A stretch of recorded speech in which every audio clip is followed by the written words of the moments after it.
अपने घर में ही डीमन बैग बना सकते हो, वो भी बिना किसी इक्विपमेंट के। और जब लड़कियां तुम्हारी बैक देखेगी तो सिर्फ यही बोलेंगी, वाह क्या लड़का है। क्योंकि बैक मसल्स ही होते हैं जो हमें वाइड, स्ट्रॉन्ग और पावरफुल दिखाते हैं। Exercise number 1, wide pushups. Hands wide, chest नीचे, बैक को स्क्वीज करने की कोशिश करो। Exercise number 2, Superman hold. Chest को जमीन पर लगाओ और लेग्स ऊपर, लोअर बैक जलनी चाहिए। 20 to 30 सेकेंड्स। एक्सरसाइज नंबर 3, दरवाजे के फ्रेम्स को पकड़ो, पीछे लीन हो जाओ और अपने बॉडी को एल्बो से आगे खींचो। 12 रेप्स। फ्रंट बॉडी सिर्फ मिरर के लिए होती है, बैक बॉडी दुनिया के लिए। पार्ट 2 चाहिए? कमेंट करो। पार्ट 2, क्या मसल साइज यानी स्ट्रेंथ होती है? चलो पता लगाते हैं। मसल साइज या हाइपरट्रॉफी से मसल्स बड़े होते हैं, लेकिन इसका मतलब हमेशा ज्यादा स्ट्रेंथ नहीं होती। स्ट्रेंथ ट्रेनिंग का फोकस होता है लो रेप्स और हैवी वेट्स पर, जिससे न्यूरोमस्कुलर एफिशिएंसी इंप्रूव होती है। वही हाइपरट्रॉफी ट्रेनिंग में हायर रेप्स होते हैं जो मसल साइज बढ़ाती है, लेकिन जरूरी नहीं कि मैक्सिमम स्ट्रेंथ भी बढ़े। जेनेटिक्स और मसल्स का बोन से अटैचमेंट भी इस बात में रोल प्ले करता है कि तुम कितने स्ट्रांग हो। पर रुको, क्या इसका मतलब बॉडी बिल्डर्स हैवी लिफ्ट नहीं कर सकते? बिल्कुल नहीं। बड़े मसल्स का स्ट्रांग होने से डायरेक्ट लिंक होता है, लेकिन अगर तुम वर्ल्ड स्ट्रॉन्गेस्ट मैन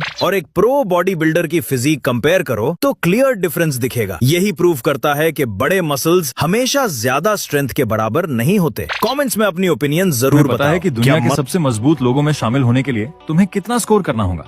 चलिए देखते हैं। पुशअप। अगर तुम 1 से 3 पुशअप कर सकते हो तो तुम शुरू के लोगों में आते हो।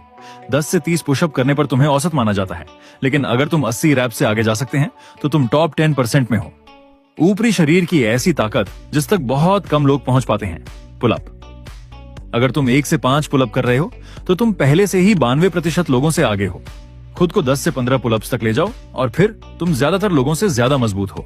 लेकिन अगर तुम 25 या उससे ज्यादा पुलअप्स कर सकते हो तो तुम एथलीटों की कैटेगरी में शामिल हो। स्क्वाट्स। 50 से 70 रेप्स करने पर तुम औसत बने रहते हो और 100 रेप्स पूरे करने से तुम औसत से ऊपर हो जाते हो। और अगर तुम 200 रेप्स पूरे कर लेते हो तो तुम उन चुनिंदा लोगों में शामिल हो जाते हो जो टॉप 10% में आते हैं।